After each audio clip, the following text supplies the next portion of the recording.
C'est Théodose II qui, pour sauver le soldat Nestorius, convoqua le concile d'Éphèse. Nestorius avait demandé un concile pour se défendre des agissements de Rome et d'Alexandrie. Pour l'anecdote, l'empereur invita le fameux Augustin d'Hippone, dont la réputation avait été jusque Constantinople. L'empereur envoya sa convocation en novembre 430, un peu avant l'arrivée de la condamnation et des anathèmes par Cyril.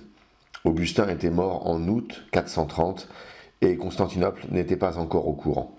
Quelques mois plus tôt, et Éphèse eut connu le sommet de l'Orient et de l'Occident en la personne de Cyril et d'Augustin. L'empereur envoya en parallèle un courrier à Cyril l'accusant de semer le trouble dans l'Église. Le concile se présentait mal pour Cyril.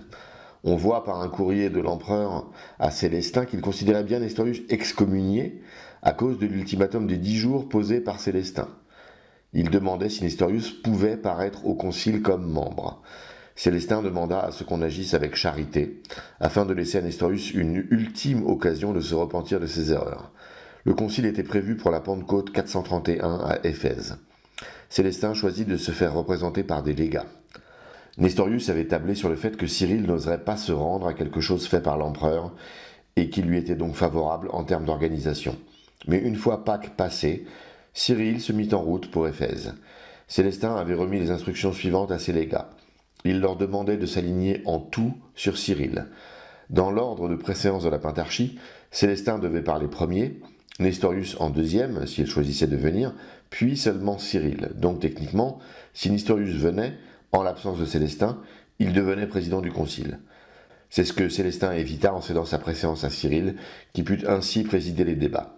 Il avait reçu procuration de présidence, mais sans devenir légat. On doit saluer ici la façon dont l'empereur, bien que nestorien, organisa le concile.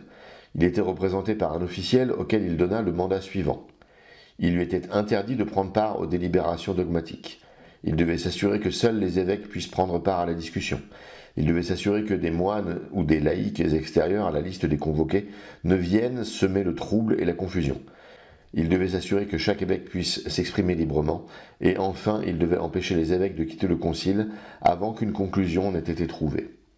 Nestorius arriva tôt à Éphèse.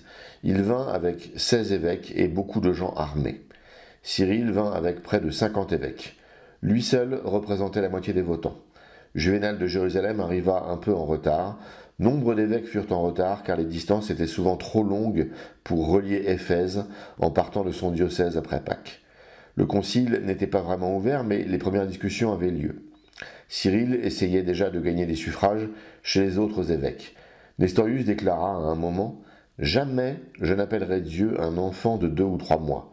C'est pour cela qu'à partir de ce moment, je ne communiquerai plus avec vous. » À un autre évêque, il déclara « Confessez donc que si le Verbe, seconde hypostase de la Trinité, s'est incarné, le Saint-Esprit a dû s'incarner également, et Dieu le Père lui-même, puisque la Trinité est triple et une dans sa substance. » Les évêques qui l'accompagnaient n'étaient pas plus brillants.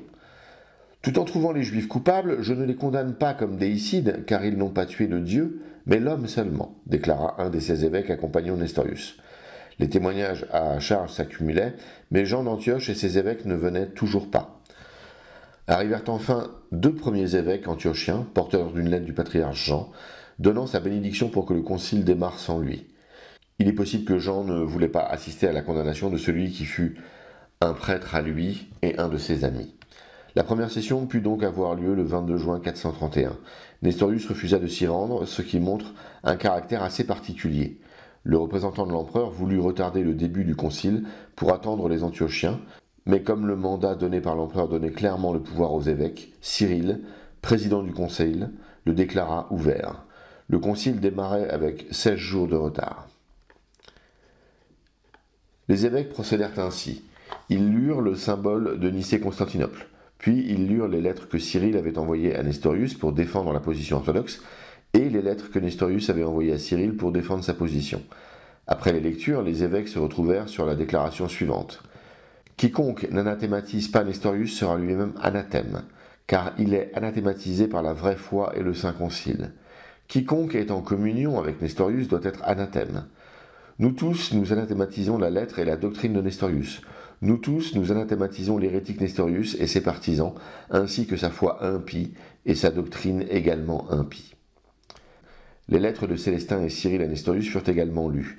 On fit témoigner des évêques qui avaient interagi avec Nestorius pour le faire changer d'idée. Les deux déclarèrent avoir eu de très récentes conversations qui n'indiquaient aucun changement, aucun doute dans l'esprit de Nestorius. Puis les pères d'Éphèse citèrent les nombreux témoignages patristiques illustres qui allaient dans le sens de Cyril et Célestin. On relut par exemple un anathème que lançait saint Grégoire de Nazianze contre ceux qui refusaient d'appeler Marie Théotokos. Puis les pères lurent des extraits de sermons de Nestorius qui allaient à l'encontre de toutes les déclarations patristiques. Le synode rédigea alors cette déclaration. Le Saint-Synode a dit, le très impie Nestorius, entre autres griefs qu'on peut lui reprocher, ayant refusé de recevoir les très pieux évêques que nous lui avons envoyés pour le citer, nous avons été obligés de procéder à l'examen des doctrines impies qui lui étaient imputées. Nous avons découvert dans ses lettres et dans ses discours, et dans les conversations qu'il a eues dans cette métropole, et sur lesquelles on a des témoignages positifs, qu'il a enseigné des doctrines impies, et nous avons été obligés, conformément au canon et à la lettre du très saint Père et collègue Célestin, évêque de l'Église des Romains, de prononcer contre lui, bien à regret, cette triste sentence. Notre Seigneur Jésus-Christ, qui l'a blasphémé, décide par ce saint synode que Nestorius est privé de la dignité épiscopale et de toute communion sacerdotale. Les 198 évêques du synode signèrent cette déclaration. Tout avait été réglé en une journée et Nestorius avait choisi de ne pas défendre son point de vue. Cyril écrivit une lettre à son clergé pour le tenir au courant.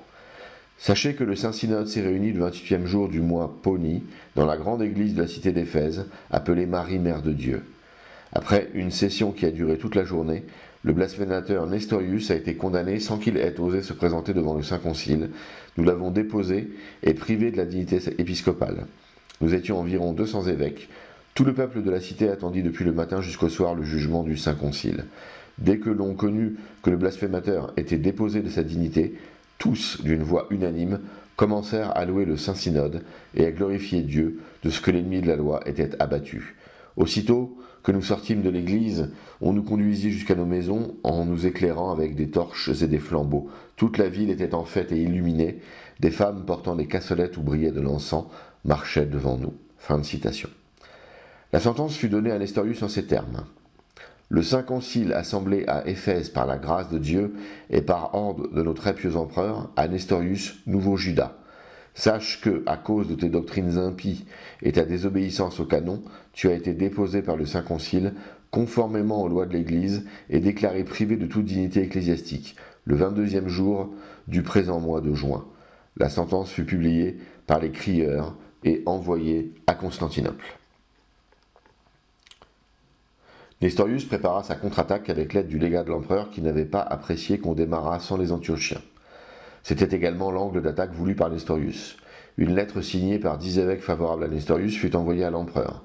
C'est à ce moment qu'arriva enfin Jean d'Antioche, 7 jours après la déposition de Nestorius.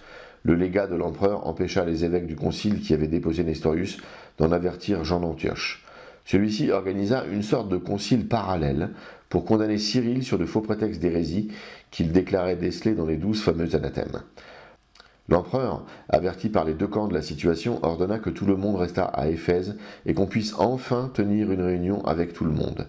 La ville d'Éphèse était dans le trouble, mais penchait, grâce aux prédications de son évêque, dans le sens de Cyril et Célestin. La déclaration de Jean d'Antioche dans son propre concile était la suivante. Le Saint Concile réuni à Éphèse par la grâce de Dieu et par l'ordre du pieux empereur déclare « Nous avions désiré pouvoir tenir un concile sans être troublés, mais comme, poussés par vos sentiments hérétiques, effrontés et opiniâtres, vous avez tenu une assemblée particulière, quoique nous fussions proches, que vous avez également troublé la ville et le Saint Concile pour empêcher une enquête sur vos erreurs apollinaristes, ariennes et eunoméennes, et que, dédaignant les exhortations et avertissements de Candidien, donc c'était le nom du légat de l'empereur, vous n'avez pas voulu attendre l'arrivée des saints évêques de tous les pays. Pour ces motifs, toi, Cyril d'Alexandrie, et toi, même nom évêque de ce lieu, vous apprendrez que vous êtes exclus de toutes les fonctions sacerdotales comme auteurs de tout ce désordre. Vous tous qui leur avez donné votre assentiment, vous êtes excommuniés, jusqu'à ce que, ayant reconnu votre faute et étant amendés, vous ayez reçu de nouveau la loi de Nicée sans altération, jusqu'à ce que vous ayez anathématisé les principes hérétiques de Cyril, et que vous ayez pleinement adhéré aux ordres de l'empereur, qui veut une discussion précise et pacifique sur les matières de dogme. » Fin de citation. Ce document fut signé par tous les Antiochiens, dont le fameux Théodoret de Cire.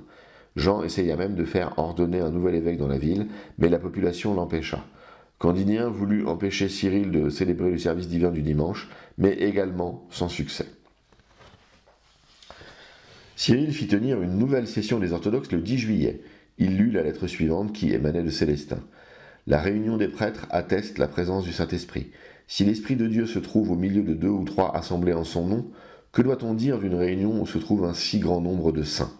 En effet, le Concile est saint par la vénération qui lui est due comme représentant une nombreuse assemblée d'apôtres. Le maître qu'il devait prêcher ne les a pas abandonnés. C'est lui-même qui enseignait par eux, car il leur avait dit ce qu'ils devaient enseigner et qui avait assuré qu'on l'écoutait en écoutant ses apôtres.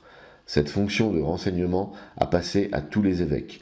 Nous l'avons tous reçu comme un héritage, nous qui annonçons à la place des apôtres le nom du Seigneur dans les divers pays du monde, selon ce qui avait été dit aux apôtres eux-mêmes. Allez, instruisez toutes les nations. Votre fraternité remarque que nous avons reçu un ordre général. Le Christ a voulu que tous nous obéissions à cet ordre qu'il a donné à tous les apôtres en commun. Nous devons suivre les traces de nos ancêtres et accomplir les mêmes travaux que ceux auxquels nous avons succédé en dignité.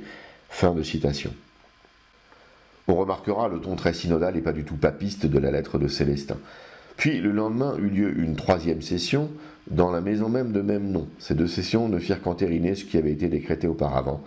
La 4e session est beaucoup plus intéressante. Cyril, prenant acte de sa déposition par Jean d'Antioche, demande au concile d'examiner son cas. C'est donc Juvénal de Jérusalem qui préside. Le père Guettet donne l'abrégé suivant du document qui conclut la 4e session. Jean d'Antioche, pour se venger de la déposition de son ami Nestorius, a formé un conciliabule avec 30 évêques, parmi lesquels plusieurs sont déposés depuis longtemps et d'autres n'ont pas de siège déterminé. Il prétend nous avoir déposés, comme on l'apprend d'un écrit injurieux qu'il a dressé contre nous, quoique ni les lois de l'Église, ni l'ordre de l'empereur, ni le rang du siège qu'il occupe ne lui donnent le droit de nous juger, alors qu'il aurait eu ce droit, il aurait dû l'exercer selon les canons, nous avertir, nous citer avec le reste du concile et nous permettre de nous défendre. Il a agi contre nous, clandestinement et précipitamment, le jour même de son arrivée à Éphèse, et nous n'en avons rien su jusqu'à ce jour. Il n'aurait pas osé procéder ainsi contre un simple clerc soumis à son autorité. D'après ce qu'il a fait, avec ses complices, nous croyons de notre devoir de vous prier, au nom de la Sainte Trinité, de les citer à venir rendre compte de leur conduite. Quant à nous, nous sommes prêts à prouver qu'elle a été aussi impie qu'illégale. Fin de citation. Le Concile orthodoxe envoya donc une délégation de 3 évêques pour que Jean d'Antioche puisse venir s'exprimer. Les soldats de Candidien ne leur permirent pas de passer. Jean d'Antioche fit savoir qu'il n'avait rien à dire à des évêques déposés. En conclusion, la 4e session déclara nulles les sentences ordonnées par Jean d'Antioche. Un pamphlet distribué en ville par les Antiochiens accusa Cyril d'apollinarisme. Une 5e session fut donc organisée pour punir cette calomnie. Les orthodoxes décidèrent de retrancher Jean d'Antioche de la communion de l'Église. 5 jours plus tard eut lieu une 6e session. À chaque fois, des lettres étaient envoyées à l'empereur pour le tenir informé de la situation. Les évêques orthodoxes le suppliaient de ne pas prêter attention à ce petit groupe séditieux de quelques évêques qui tenaient pour nul ce que près de 200 évêques avaient conclu en concile. La 6e session examina le cas du prêtre Caricius. Ce prêtre lut devant le concile un symbole rédigé par Théodore de Mopsueste, très proche du symbole de Nicée, mais qui permettait le maintien d'une théologie nestorienne. Le concile édicta donc un canon qui prohibe toute modification du credo de Nicée-Constantinople. Puis vint la 7e session le 31 juillet. C'est la dernière session du concile. Il s'agissait d'un différend entre Chypre et Antioche. Antioche considérait pouvoir ordonner à Chypre ce que Chypre contestait en vertu du canon 4 de Nicée, que je rappelle ici. L'évêque doit être avant tout choisi par tous ceux de la province, mais si une nécessité urgente ou la longueur de la route s'y opposait, 3 évêques absolument doivent se réunir et procéder au sacre, munis du consentement écrit des absents. La confirmation de ce qui s'est fait revient de droit dans chaque province à l'évêque métropolitain. Antioche, de son côté, invoquait le canon 6 du même concile. Je cite « Que l'ancienne coutume en usage en Égypte, dans la Libye et la Pentapole soit maintenue, c'est-à-dire que l'évêque d'Alexandrie conserve la juridiction sur toutes ces provinces, car il y a le même usage pour l'évêque de Rome. On doit de même conserver aux églises d'Antioche et des autres diocèses leurs anciens droits. » La question était donc, quels étaient donc ces anciens droits que le canon ne précise pas? Les Chypriotes montrèrent des précédents historiques d'ordination épiscopale valides sans la participation antiochienne. Le concile trancha donc en faveur des Chypriotes. Passons aux différents canons du concile. Canon 1. Comme il fallait que les évêques qui n'ont pas assisté au concile, mais sont restés dans leur territoire, ne soient pas sans savoir ce qui a été décidé, nous faisons savoir à votre sainteté que le métropolitain qui abandonne ce saint et œcuménique concile pour entrer dans l'assemblée des apostats, ou qui entrera à l'avenir, ou celui qui a partagé les opinions de Célestius, ou les partagera à l'avenir, celui-là perd toute juridiction sur les évêques de la province, et est déjà exclu de toute communion et déclaré suspens par le concile. Les évêques de sa province et les métropolitains voisins qui sont orthodoxes doivent veiller à ce qu'ils soient entièrement dépossédés du rang d'évêque. Alors l'Assemblée des apostats désigne ici le petit concile parallèle, organisé par Jean d'Antioche. Célestius était un des 4 pélagiens qui avaient trouvé refuge à Constantinople sous le règne de Nestorius. À ne pas confondre avec le pape Célestin, bien évidemment. Canon 2. Si d'autre part, certains évêques suffragants n'ont pas assisté au Saint Concile et ont passé à l'apostasie, ou bien cherchent à y passer, ou bien, après avoir signé la déposition de Nestorius, sont ensuite retournés à l'Assemblée des apostats, ceux-là, suivant la sentence du Saint Concile, sont exclus du sacerdoce et déchus de leur rang. Alors il faut bien comprendre ici que l'apostasie ne désigne pas la doctrine nestorienne, mais bien le fait de s'aligner sur Jean d'Antioche. Être nestorien ou supporter la démarche de Jean d'Antioche entraîne les mêmes sanctions canoniques. Canon 3. Si dans une ville ou une campagne quelconque des clercs ont été déposés par Nestorius ou ses partisans, à cause de leurs sentiments orthodoxes, nous avons jugé qu'à juste titre, ils doivent être réintégrés dans leurs fonctions. En règle générale, nous ordonnons que les clercs qui reçoivent ce concile orthodoxe et œcuménique, ou le recevront maintenant ou après, en quelque temps que ce soit, ne doivent être subordonnés en aucune manière et à aucun moment aux évêques qui ont apostasié ou qui apostasieront, ou qui vont à l'encontre des saints canons et de la vraie foi. Canon 4. Si certains clercs apostasient et osent prendre parti, secrètement ou publiquement pour Nestorius, ils sont eux aussi déposés par ce saint concile. Canon 5. Quant à ceux qui ont été condamnés par des actions coupables, par un saint synode ou par leurs propres évêques, et auxquels Nestorius, agissant contre les canons, avec l'indifférence qui le caractérise, ou bien ses partisans ont cherché ou chercheront à rendre la communion ou leur rang, nous avons jugé qu'ils ne doivent retirer aucun profit de ce fait et n'en demeureront pas moins déposés. Canon 6. De même, au sujet de tous ceux qui voudront renverser d'une manière quelconque les décisions du Saint Concile à propos d'un chacun, le Concile décide que s'ils sont évêques ou clercs, ils perdront entièrement leur rang et s'ils sont laïcs, ils seront excommuniés. Canon 7. Le Saint Concile a décidé qu'il ne sera pas permis de produire en public, d'écrire ou de composer un symbole de foi autre que celui défini par les saints-pères réunis à Nicée sous la conduite du Saint-Esprit. Ceux qui oseront composer un autre symbole, le répandre, ou le présenter à ceux qui veulent se convertir et reconnaître la vérité, venant du paganisme, du judaïsme ou de n'importe quelle hérésie, ceux-là, s'ils sont évêques ou clercs, seront dépouillés, les évêques de l'épiscopat et les clercs de la cléricature. S'ils sont laïcs, ils seront anathématisés. De même, si des évêques, des clercs ou des laïcs étaient convaincus d'admettre ou d'enseigner la doctrine contenue dans l'exposé du Père Caricius, au sujet de l'incarnation du Fils unique de Dieu, ou bien encore les enseignements impurs et pervers de Nestorius qui y sont adjoints, qu'ils tombent sous le coup de la sentence de ce saint et œcuménique concile, c'est-à-dire que l'évêque soit dépouillé de son épiscopat et soit déposé, et le clerc, pareillement, soit déchu de la cléricature, et si c'est un laïc, qu'il soit anathématisé, comme il a été dit plus haut. Canon 8. Un fait, qui est une innovation contraire aux coutumes ecclésiastiques et une atteinte à la liberté de tous, nous a été rapporté par Réginus, l'évêque très aimé de Dieu, et ses compagnons, les très pieux évêques Zénon et Évagre, de la province de Chypre. C'est pourquoi, comme le mal commun a besoin d'un remède d'autant plus fort que sa nuisance est plus grande, vu qu'aucune coutume n'a existé jusqu'ici que l'évêque de la ville d'Antioche sacre des évêques à Chypre, ainsi que les très pieux hommes qui ont eu recours au Saint Concile nous le prouvèrent par leur rapport de vive voix, les chefs des saintes églises de Dieu en Chypre resteront sans être inquiétés ni exposés à la violence si, observant les canons des saints et vénérés pères, ils procèdent par eux-mêmes, selon l'ancienne coutume, à l'élection des très pieux évêques. Cette même règle sera aussi observée dans les autres diocèses et dans toutes les provinces, en sorte qu'aucun des évêques aimés de Dieu ne s'empare d'une autre province qui ne fut déjà, et dès le début, sous son autorité, ou celle de ses prédécesseurs. Et s'il s'en était emparé, et par force cela fut assujetti, il la rendra, afin que les canons des pères ne soient pas enfreints, ni que sous le prétexte d'actes sacrés ne s'insinue l'orgueil de la puissance mondaine, et que sans nous en rendre compte, nous perdions peu à peu la liberté que nous a donnée par son propre sang, Jésus-Christ notre Seigneur, le libérateur de tous les hommes. Il a été donc décidé par le Saint Concile œcuménique que soient sauvegardés à chaque province, purs et inviolés, les droits acquis déjà et dès le début selon l'usage établi depuis toujours, et le métropolitain sera autorisé de prendre copie conforme de notre décision pour garantir ainsi la sécurité de sa province. Si quelqu'un produisait une ordonnance opposée à la définition présente, le Saint et œcuménique Concile tout entier décide que cette ordonnance sera nulle et non avenue. Les manœuvres de Candidien montèrent d'un cran. Il fit barrer toutes les routes terrestres et maritimes pour intercepter toute communication entre le Concile et Constantinople.